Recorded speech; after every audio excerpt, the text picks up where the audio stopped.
All right, hi guys, welcome back. It is Jeff again, and today we're gonna do another video from the fire station where I'm gonna show you a little bit of what it's like to be the officer on the engine.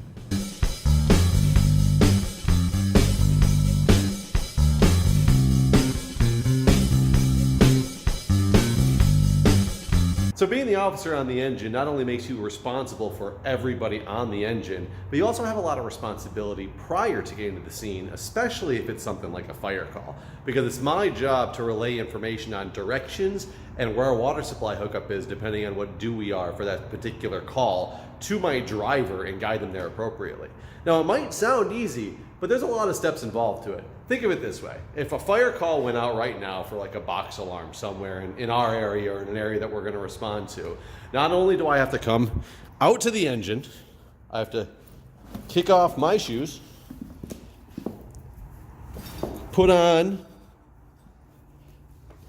my boots here.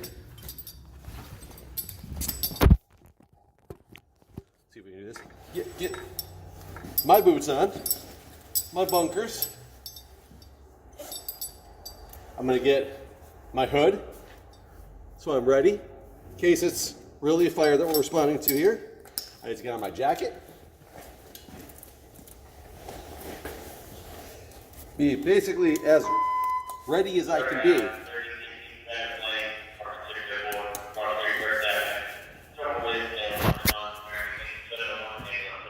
Wait until this call is finished. So I'm basically going to be all geared up before I get into the engine. Keep in mind, all this is going to be done within just a couple minutes of the call going out. Within 2 minutes, we have to be out the door. Most likely, we're going to be out of here for a box alarm in 30 seconds to a minute. I'm going to have to status this en route, make sure I change my radio to the proper radio station for the particular call, and then I need to relay driving instructions to my driver, and depending on what's going on, getting a hydrant. So the way that is done is through this lovely book in front of us. This book, and I'm sure it's different at all fire departments, but my particular fire department, the way we split up our book is the front of it is what we call running routes. Middle section here are our maps, our hydrant maps, and then in the back we have our pre-plans. Now, we do have enough information on this book right in front of us to get us out to 10 different dues. So basically, if we're 10th due somewhere, we would have a running route to that place. It's a little extended, it's a little far out there. But let's say, for example, I'm gonna go to somewhere, common response spot in our area here. It's sometimes really hard to make this video from the fire station because there's calls going out all the time, so they're gonna drown me out when I'm trying to talk. But anyways, let's say we're going to some place like a common response zone that we go to. It's very, very close, but 3333 University Boulevard is a standard address of a high-rise right in our first due area that I have gone to before for a real fire. To do that, I would get to the U section here of my running route to look for University Boulevard. Granted, I know how to get to this particular address, but if I was going to look it up based on this, I'll get to my U's, I'd go find my University Boulevard, and it's actually University Boulevard West because there is a University Boulevard East, but it's 2500 to the 3800 block. It's got a little blotched off in this book, but it's 2500 to 3800 block. And I would read these instructions right here. Left on Connecticut, onto University, and tells me exactly where to go down. It also gives me not only the box area where we're going to be at, so box area 500, but it's also going to tell me, depending on what the address is, what map page I need to turn to over here. So for instance, if I go to 3333, it's going to be between this 32 and 38. It's going to be map page 527. So let's flip over to map page 527. What does that mean? That's now in my hydrant maps. 527, I know for my area. 540, excuse me, wrong page. 548 is the number that my station is on. That's my station right there. In case you, it's not hidden about where I actually volunteer at. That is my station right here on this map. But I know, sorry, a lot of chatter going on. Hang tight. So I know page 548. Okay, box area, or the page 540. Too many calls in the county. That's the last one that's on the board, so hopefully there won't be any more dispatches for a little bit. Anyways, map book page 548, I know is where my station is at. It's not hidden about where my station is, but this is it right here. And I can either follow those running routes, which I knew told me to go up Connecticut Avenue onto University Boulevard, which I know is right here. And it's telling me, this number up here is telling me if I went off the page this direction, I need to go to map page 527. If I go off the page this way, I need to go to map page 549. If I go on the bottom, I need to go to map page 568. And if I go off the left, it actually doesn't really matter because it just continues right on over to this map page. But this one I go up to 527, which if you recall, was the map page it told me that I needed to be on. And this yellow number in the top right corner is the map number that we're on. So I go to 527, which is what it told me to do. I know University Boulevard came in from the bottom, and I'm going to follow this over to 3333 University Boulevard, which, there we go. Inevitably, it's really down here in the crack of this book. Oh God, I don't even know if you can see that on the camera. But trust me, that what I'm pointing to right there is actually a hydrant directly in front of 3333 University Boulevard. There we go. Hopefully you can see that. Now, the interesting thing is, this is very close to the station. I know exactly where this is at. So it seems like this would be extremely easy to do. The problem is what we're dealing with is that particular area is what's called a high-rise building. So not only do we have to know where a hydrant is, which you can get to on these hydrant maps, but I have to look for a pre-plan for that area, which is going to give me more information about where the standpipe and the sprinkler connections are, as well as more of the layout of what the building looks like. So for that, what I will do is I would go over here and go to my Station 5 site plans. Station 5 is my station.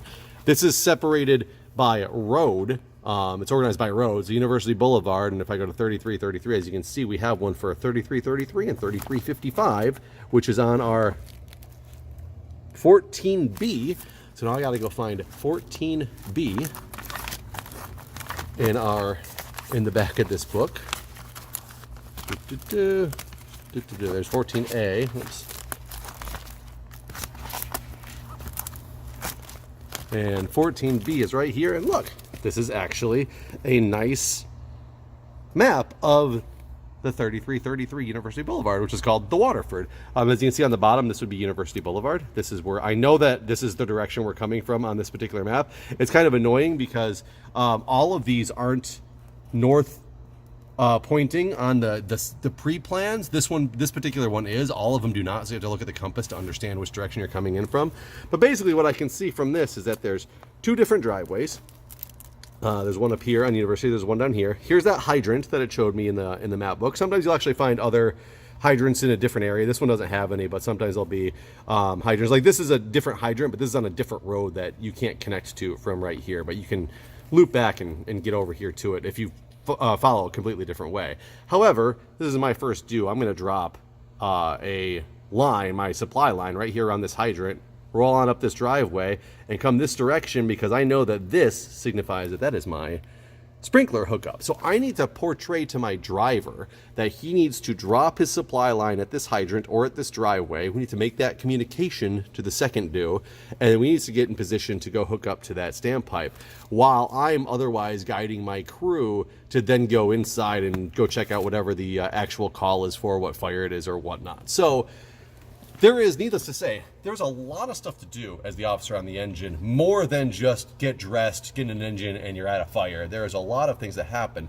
And think, I need to do all this information and get this information found out in the book after getting dressed to my driver, presumably before we leave, so we at least have a direction that we're going, at least get them started on which directions we're going to go, and then figure out the rest of the directions while we're en route, while finding out this hydrant location, and while making that call back to the second due or the third due or the fourth due or whatever the incident is, who you have to let know that you're going to be dropping at this hydrant. Because if I don't have my own hydrant, somebody else is hooking up for me. So long story short, that is some basic information of what the engine officer has to do. But think, what if I was like the second due unit? What I need to do is start heading to, let's say, 3333 University. Let's pretend somebody else was on the radio. They were actually driving right by that building when the dispatch went out. They will get first due because they are closer, even though it's right in our area. But that has happened before. I've been dispatched to that exact address as the second due because somebody else was actually on the road driving past it, and we have location-based dispatch, so they got dispatched to it.